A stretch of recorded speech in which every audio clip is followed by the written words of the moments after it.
Boa tarde, meus amigos. Boa tarde, meus caros jovens. É um prazer muito grande estar aqui nessa tarde falando a vocês. Eu gostaria de comentar com vocês alguma coisa a respeito de visão. E eu tomo por base a ideia que está em Joel 2:28, que diz que uma das consequências do derramamento do Espírito nos últimos dias é que os velhos sonhariam e os jovens teriam visão. A palavra fala de vários tipos de visão. Existe uma visão que é uma revelação que Deus dá através dos dons, através de um sonho. Existe a visão, que é um objetivo.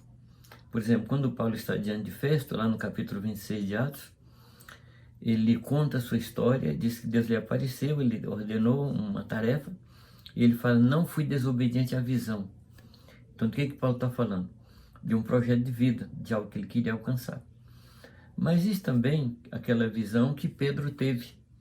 Quando ele estava orando, ele viu um lençol que desceu do céu e mostrava todos os animais, répteis, animais da terra, e a palavra do Senhor dizendo: levanta, mata e come. Tem uma outra visão que Paulo tem, quando ele vê um varão macedônio que diz: passa a Macedônia e ajuda-nos. Então existe uma visão que é uma manifestação pontual, que aponta para alguma coisa, que traz alguma direção, mas existe a visão que é um objetivo que a gente tem, é alguma coisa que a gente visualiza. Por exemplo, quando você faz a planta de uma casa, isso é uma visão. Você projeta lá adiante, e eu gosto de dizer que uma casa ela é construída do fim para cá. Ela é construída a partir da planta. Então você projeta a planta e aí você vai adequando tudo que você tem, tijolo, areia, cimento, tudo, para que esse material se transforme naquilo que é a sua visão ou a sua planta, correto? Então são dois tipos de visão. Muito bem. Então, de tipo de visão eu quero comentar nesse momento? Eu quero falar de visão como um objetivo. As visões ou a visão, ela sempre ocupou um lugar de muito destaque na vida do povo de Deus. Quando Estevão está falando de Moisés, diz que Moisés se admirou da visão que ele estava tendo. E qual era a visão? De uma sarça, de uma planta que ardia ou queimava e não se consumia. Então, diz que ele admirou-se dessa visão. Então, Cornélio, ele teve uma visão. Pedro teve visão, como eu comentei. E também Paulo teve uma visão a respeito de Ananias, correto? Ele viu Ananias antes de conhecer Ananias. Então, existe a visão que é para um momento, existe a visão que é um projeto. É importante ter visão? É sumamente importante, é vital mesmo.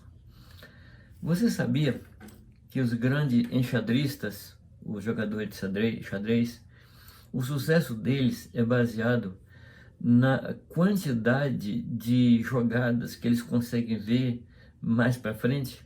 É por isso que dificilmente um humano vence um computador no xadrez, porque o computador consegue pensar, se a gente pode usar essa expressão para o computador, ele pensa em milhares de jogadas adiante. Então ele analisa todas as possibilidades. Um jogador de xadrez humano, eu não sei jogar xadrez não, tem essas noções só. Mas um jogador de xadrez humano só pode ganhar de um computador se ele fizer jogadas assim ilógicas. Porque o computador, você sabe, trabalha só em cima de lógica, correto? Então, quanto maior for a visão do enxadrista, maior possibilidade ele tem de ganhar. E nós estamos vivendo numa época que nós precisamos de visão. Nós precisamos ter uma visão clara do que está diante de nós. Eu estava conversando agora há pouco com os irmãos a respeito do ano que vem, a respeito da minha agenda do ano que vem, e o que fazer nesse meio do Covid, faz, não faz. E uma coisa que eu comentei com eles é que eu não vou deixar a Covid determinar minha agenda. Claro que eu vou seguir os protocolos e tudo, mas a minha atitude é aquela de Paulo. Eu tenho que ir para Jerusalém, os irmãos de Éfeso estão tentando me persuadir a não ir para Jerusalém, e aí eu, no caso Paulo, diz assim: eu estou pronto para ir para Jerusalém, não somente para sofrer, mas estou até disposto a morrer por causa do Evangelho. Então, eu não quero lançar minha vida assim, sem consciência, sem sensatez, mas também eu não quero economizar minha vida. Minha vida está aí para ser gasta no Evangelho, correto? E qual é a minha visão? A minha visão que Deus tem me dado, foi formar obreiros, foi cuidar de pastores, foi preparar homens para o ministério. Então, essa é a minha visão. Então, é isso que eu persigo. Esse ano, graças a Deus, a gente ordenou diversos obreiros em vários lugares do Brasil e Moçambique. Então, eu sou guiado por isso, sou guiado por uma visão. E a visão, ela é tão importante que um homem que eu amo muito, e você de Osasco já me ouviram falar diversas vezes desse homem, que é o Caleb. Caleb, aos 85 anos de idade, ele estava pronto para começar tudo de novo. Aos 40 anos, ele entra na Terra Prometida, e quando volta da terra, ele e o Josué somente creram, os outros não creram. E o interessante, aqui tem um outro ponto que eu queria destacar. Interessante que os 12 viram a mesma coisa, correto? Os 12 viram a mesma coisa. O que foi que eles viram? Eles viram os grandes frutos, eles viram terra pedregosa, eles viram lugares férteis, viram os gigantes. Mas como eles interpretaram isso aí é que foi o problema. 10 disseram: nós não podemos com o gigante, a gente se sente como um gafanhoto. 2 disseram: não, a gente pode, Deus está conosco. Então você vê que é importante uma visão. E Caleb, ele viu lá a terra, ele viu o lugar que ele queria, e ele colocou seu coração nisso. Passaram-se 40 anos depois desse momento, eles rodando no deserto, peregrinando no deserto, até que, completados 40 anos, o povo entra na terra prometida, e Caleb então vai mais 5 anos ajudando a colocar cada tribo no seu lugar, ou seja, 40 mais 40 mais 5. Ou seja, Caleb está com 85 anos. Com 85 anos, meu Deus do céu, que plano você tem? 85 anos, o plano que normalmente se tem é um plano funerário. Ou então, a gente já está conversando com os pastores, com o povo da música, conversando com os parentes: olha, gente, eu quero que eu convide fulano, não esquece de avisar fulano. Já fala com o pessoal da música assim: olha, eu quero que cante lá no meu funeral tal e tal música. Então, uma pessoa de 85 anos, o máximo que ela vê é até a sua morte. Quer dizer, que ela vê em termos, né? Mas Caleb, aos 85 anos de idade, ele se vira para Josué, que agora estava à frente do povo, e diz: olha, Josué, eu estou pronto para entrar, pronto para sair. Eu estou pronto para a guerra e pronto para a paz. Se não tem mais nada que eu precise fazer, eu quero aquilo que Moisés prometeu. E Moisés me prometeu uma terra. Aquele lugar onde ele pisasse a planta dos seus pés, aquele lugar seria dele. E foi uma terra difícil. Então, 45 anos, o que levantou Caleb, o que manteve Caleb, foi a visão que ele tinha. Aquilo ali o animava, renovava a sua força. Quando a pessoa perde a visão, acabou, não tem mais para onde ir. Não tem mais o que fazer. Então, para você ver como a visão é importante. Visão é tão importante que ela muitas vezes transparece. Você não fala, mas transparece. Por exemplo, Jesus, ele ia para Jerusalém e tinha que passar por uma faixa de terra de Samaria, tinha que passar por Samaria. A maior parte dos judeus preferia dar uma volta do que passar em Samaria, mas Jesus passou.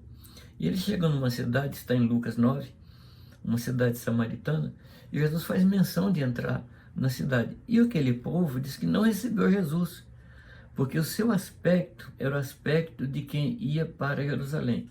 Olha, eu confesso a você que eu leio esse texto já faz muitos anos, e eu não compreendo ele. Eu não compreendo o que viam em Jesus. Compreendo que Jesus tinha uma determinação, Jesus tinha uma visão. A visão era chegar em Jerusalém, e isso transparecia. Você acha que Jesus tinha assim uma bandana dizendo assim: estou indo para Jerusalém, ou tinha alguma bandeira, ou tinha algum dístico, alguma coisa na sua camiseta: estou indo para Jerusalém? Não. Diz que o rosto dele era o rosto de quem ia para Jerusalém. Quando a pessoa tem uma visão, e essa visão chega do seu coração, isso transparece em tudo que ela faz. Por exemplo, Vamos voltar a falar da casa. Uma família resolve construir uma casa, consegue comprar um terreno. Antes de comprar o terreno, eles visualizam e saem procurando um terreno que seja conforme a visão que eles tiverem do terreno. Aí depois visualizam a casa e põem isso no papel, põem isso no plano e começa a comprar material. Não compra qualquer material, compra o melhor que eles podem, correto?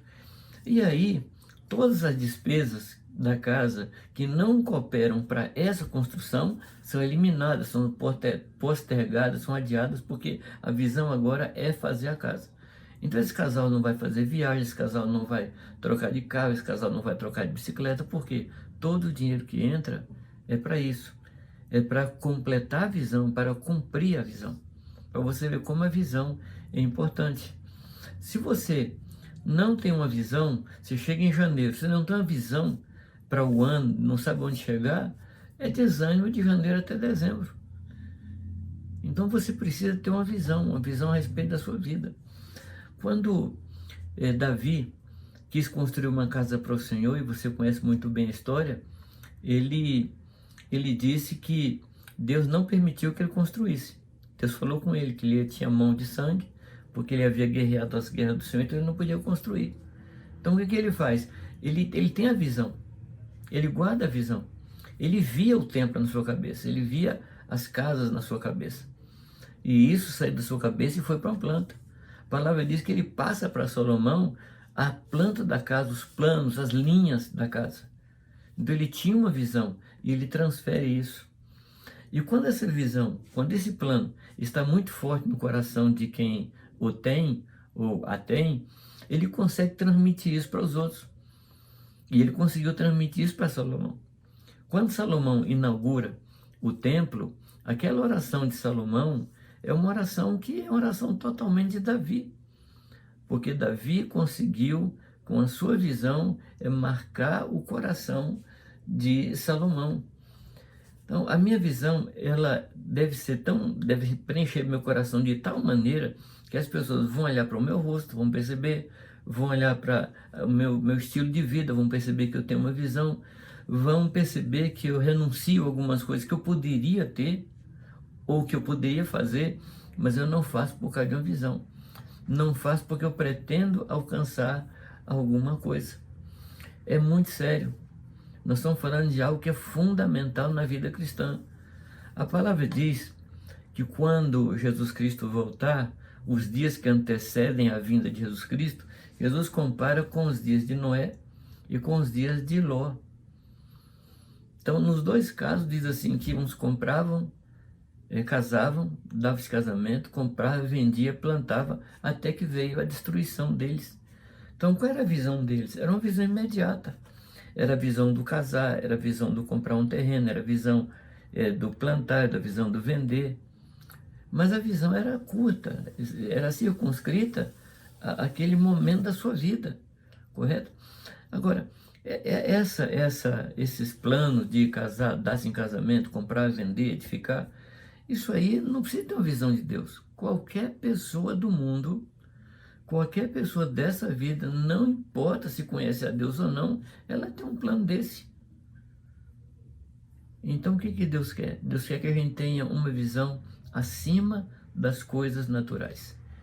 Hebreus capítulo 11 é um texto maravilhoso. Eu queria chamar sua atenção para Hebreus 11. Hebreus 11, ele trata de três coisas. Talvez você diga assim, não, Jamê, trata a respeito de fé, Hebreus 11. Eu diria, também de fé. Também de fé. Hebreus 11 tem três coisas. Ele fala, em primeiro lugar, de visão, correto? Ele diz aqui, a partir do versículo 1, final do versículo 1, é a prova das coisas que se não veem. Eu queria que você prestasse atenção em quantas vezes aparece o conceito de ver, de observar, de olhar. Então você viu aqui, não veio, correto? No versículo 3 diz assim, de forma que aquilo que se vê não foi feito do que é aparente. Aí o verbo de novo, aí o conceito de novo de visão. Depois, no versículo 5, diz que Enoque foi trasladado para não ver a morte. Depois, diz aqui, o versículo 7, pela fé, Noé, divinamente avisado das coisas que ainda não se viam, temeu e foi para a salvação da sua família. Depois, no versículo 8, diz que Abraão saiu para um lugar que ele não sabia onde era, ou seja, ele não viu aquele lugar, mas ele partiu, sem saber para onde ia. No versículo 10, diz que porque ele esperava, Abraão, uma cidade que não se via com os olhos naturais, mas via com os olhos espirituais. Aí depois você pega Hebreus capítulo 11 e vai marcando aí a quantidade de conceitos, de verbos, de palavras relacionados a ver, a observar, a olhar. Bom, quando Deus lhe dá uma palavra, quando Deus lhe dá uma visão, vamos pensar no caso de Davi, quando Deus mostra o templo para Davi, quando Deus mostra o tabernáculo para Moisés, isso aí se transformou no seu motivo de vida. Quando Deus mostrou aquela coisa, quando Deus mostrou tanto o tabernáculo como o templo, isso aí gerou fé no coração de Abraão, no coração de Moisés, no coração de Davi, melhor dizendo, Davi e Moisés. E se encheu o coração deles. Então, primeiro vem a visão, que produz fé no coração. E a terceira coisa é que a fé produz obediência. Então, tudo começa com uma visão. Deus lhe dá uma visão, isso enche seu coração de fé, e isso lhe dá capacidade para você obedecer. Se você não tem uma visão, você não tem nenhuma razão para obedecer. Você não vai fazer nenhum esforço para obedecer. Obedecer, mas para ganhar o quê? A palavra fala que aquele que corre na vida, ele corre para alcançar um troféu. Ou seja, a visão dele é o troféu. Então, ele tem uma visão, ele tem um objetivo. E nesses tempos, assim como Jesus falou e a gente está vendo, as pessoas não têm visão. A visão das pessoas, ela fica aqui na terra. O máximo que ela tem é ter uma casa, ter uma propriedade, ter um patrimônio para passar para os filhos. Ou seja, é uma visão extremamente terrena, ao resto do chão, como se diz, aqui muito ligada ao que se vê. Mas, amados, existe um outro mundo, existe uma outra esfera, existe um outro plano de vida, e a Bíblia chama isso de plano eterno, de vida eterna. A visão tem algumas ideias na palavra que nos dá a ideia de uma visão profética. A visão profética não é necessariamente ter uma visão escatológica. A visão profética é quando você vê o que Deus está vendo. Por exemplo, quando Deus pergunta para Jeremias, no capítulo 1 de Jeremias, versículo 11, faz uma pergunta interessante. Ele diz: Jeremias, o que você está vendo? Jeremias diz assim: eu vejo uma vara de amendoeira. E a resposta do Senhor é: viste bem. Ora, um profeta é aquele que vê o que Deus está vendo. Dificilmente um profeta é profeta se não perceber o que Deus está mostrando. Então existe um nível, existe um regime, existe uma esfera que está fora desse mundo natural. Quando você vê uma casa, vê um carro, vê um casamento, é mais do que isso. Quanto tempo a nossa vida dura aqui nesta terra? Eu estou com 72. Eu não sei quantos anos você tem, quantos anos você espera viver. Mas dificilmente nós vamos passar dos 100 anos. Dificilmente. Hoje se ouve de pessoas que têm 101, 102, 103, mas só. Mas o que são 100 anos diante da eternidade? Isso aqui que nós vivemos é um tempo extremamente passageiro. Correto? É muito curto esse tempo. Ele passa voando. E o Senhor, falando de nós, ele diz que nós somos como a erva do campo, que de manhã está fresca, está viçosa, mas vindo o calor do dia ela se seca. Assim é a nossa vida. Tempos atrás eu vi um documentário, gosto muito de documentários, e eu vi um rato que foi morto. E daqui a pouco veio uma varejeira, essa mosca grande, e pôs ovos. Esses ovos eclodiram, e viraram lavas, e as lavas foram comendo o rato, até que comeu praticamente tudo, e o que sobrou secou e virou pó. Então esse foi um processo aí de um mês ou mais para acontecer isso. Mas o filme, ele foi acelerado. Ele passou em velocidade maior do que o normal. Aí você via assim, num momento, o rato caindo morto, a varejeira pondo os ovos transformando em lava, as lavas comendo e virando pó. Mas é assim que nós somos. Não vou falar que nós somos como rato, né? Mas nós somos assim como essa Eva do campo, que um momento está viçosa, daqui a outro momento está seca. Então, nós não podemos nos agarrar às coisas daqui. Casar é bom, dar em casamento é bom, comprar, vender, edificar, tudo isso é bom. O problema é quando a vida da gente gira ao redor disso e nós não temos uma visão de futuro. Nós não temos uma visão eterna. Deixa eu lhe dar um exemplo do que eu chamo de visão profética. Um profeta de Deus estava na sua casa e o rei queria prendê-lo e manda uma companhia de soldados cercar a cidade onde ele estava. E o moço que o servia saiu, a palavra não é clara, dizendo que foi porque ele foi fazer lá fora e ele viu o exército inimigo. E ele volta apavorado e conta para o profeta, o Eliseu ou Elias, não me lembro agora. Depois você procura para mim. E ele vem. Eu pergunto para você, qual foi o recado que ele trouxe? Qual foi a mensagem que ele trouxe? Será que a mensagem dele não era como a mensagem dos 10 espias? Uma mensagem de destruição, uma mensagem de fim de carreira, uma mensagem de fim de curso? Qual foi a mensagem que ele trouxe? Os 10 espias disseram para Josué, para Moisés, olha, não tem jeito, nossa vida termina aqui. E teria sido tão bom a gente não ter saído do Egito, né? Porque lá no Egito, pelo menos, a gente tinha sepultura. Você vê que mesquinhez terrível. E assim também, esse rapaz, a visão dele era essa: acabou o ministério, acabou meu serviço, acabou meu emprego, porque essa companhia de soldados vai levar o profeta e vou ficar aí ao léu. Mas o profeta, ele sai para fora, ele sai com o moço, ele faz 2 orações. Na primeira oração, ele pede para o Senhor abrir os olhos do moço. E aí os olhos do rapaz abrem. Será que o rapaz estava de olho fechado? Ele estava com os olhos vendados? Não. Ele somente via no natural. Quando o profeta roga a Deus para que Deus lhe abrisse os olhos, seus olhos são abertos e ele vê o exército de Deus, carros e cavalos de fogo que estavam no outro plano. E aí a sua reação muda. Ao invés de ele ter medo daqueles soldados naturais, ele agora enfrenta e o seu coração se enche de esperança, porque ele viu a realidade. Então a realidade não é exatamente o que nós vemos com esses olhos naturais. A realidade é muito mais ampla, muito mais profunda, muito maior. Se a sua visão de vida, se o seu objetivo de vida é comprar uma casa, comprar um carro e casar, meu caro, você é muito pobre, espiritualmente falando. Agora, eu não posso comprar um terreno, não posso casar, claro, mas essas coisas têm que cooperar para a eternidade. Tem que cooperar para algo maior.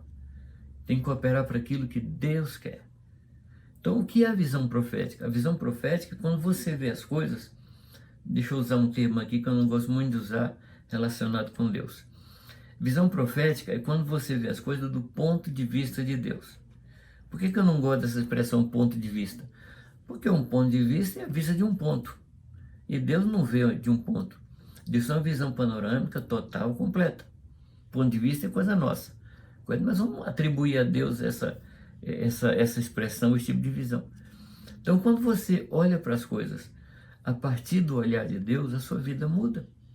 A palavra diz que até o nosso relacionamento com as pessoas muda. Porque se antes nós conhecíamos a Cristo segundo a carne, agora já não vemos mais. Antigamente nós olhávamos para as pessoas e olhávamos segundo a carne, olhávamos a aparência. Mas Deus nos ensinou a olhar o coração das pessoas. Deus nos ensinou a olhar a espiritualidade da pessoa. Deus nos ensinou a ver o projeto dele para as pessoas. Então, para você ver como a visão determina a nossa vida. A visão trouxe fé para Caleb e levou Caleb a viver uma vida que estava além da vida dos outros. E qual é a visão de Deus? O que Deus quer para a sua vida? Em primeiro lugar, você se lembra de Romanos capítulo 8, versículo 28, versículo 29, não lembra? E sabemos que todas as coisas cooperam para o bem daqueles que amam a Deus e que são chamados segundo o seu decreto. 28. 29 diz assim: porque os que de antemão conheceu, a esses também predestinou para serem conformes à imagem do seu Filho unigênito, a fim de que ele seja o primogênito entre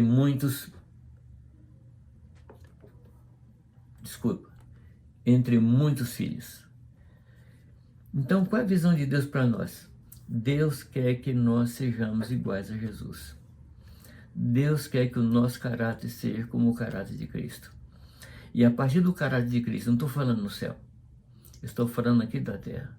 A partir disso, com o caráter de Cristo, nós vamos evangelizar, nós vamos ganhar pessoas, nós vamos discipular, nós vamos mudar o nosso entorno, nós vamos influenciar vidas, vamos mudar nosso bairro, vamos mudar nossa rua, vamos mudar nossa escola, vamos mudar nossa nação. Qual a visão que você tem da sociedade? Ah, não tem mais jeito. Qual a visão que você tem da humanidade? Ah, não tem mais jeito. Bom, não é isso que Deus nos fala, não é isso que Deus nos mostra. Deus quer que nós olhemos para o nosso entorno e que nós possamos ver segundo o que Deus vê. Deus quer nos dar uma visão profética. Deus quer mostrar para nós aquilo que Ele está planejando. Assim como Davi contou com Salomão, assim como Moisés contou com Josué, assim como Neemias contou com seus companheiros que estão ao seu redor, Deus conta conosco para que a visão dele seja estabelecida sobre a terra. Caros jovens, Deus prometeu te dar visões. Então, por favor, chegue na palavra, busque na palavra. Senhor, qual é o teu projeto para mim? Qual a visão que tu tens para mim? Eu não vou determinar minha vida pelo curso dessa vida, pelo aquilo que eu vejo.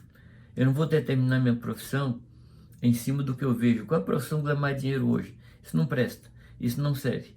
Se você determina o seu curso baseado na profissão que você tem hoje, daqui a 5 anos, quando todo um grupo de pessoas sair daquela mesma profissão, a sua profissão no mercado vai perder o valor. Então, o que importa é a gente ter uma visão de Deus. Isso vai me mostrar qual é o meu ministério e qual é a minha profissão, correto? Como a oração que Manoa, o pai de Sansão, fez a Deus. Senhor, mostra qual o estilo de vida e o serviço dessa criança. Que você, meu jovem, que você possa também orar a Deus. Deus, qual a visão que o Senhor tem para mim? Qual o serviço que o Senhor tem para mim? E isso vai mudar o seu estilo de vida, vai mudar a sua forma de buscar as coisas dessa vida. Até o casamento muda. Porque se Deus mostrar para você uma visão, o que você tem que fazer no futuro, a moça que você for procurar, ou o rapaz que você for procurar, vai ter que cooperar com isso. Vai ter que trabalhar nessa mesma visão, nessa mesma direção. Que o Senhor te abençoe, que o Senhor fortaleça você, que o Senhor possa te dar a visão que Ele tem para a sua vida. Amém. Que o Senhor te abençoe.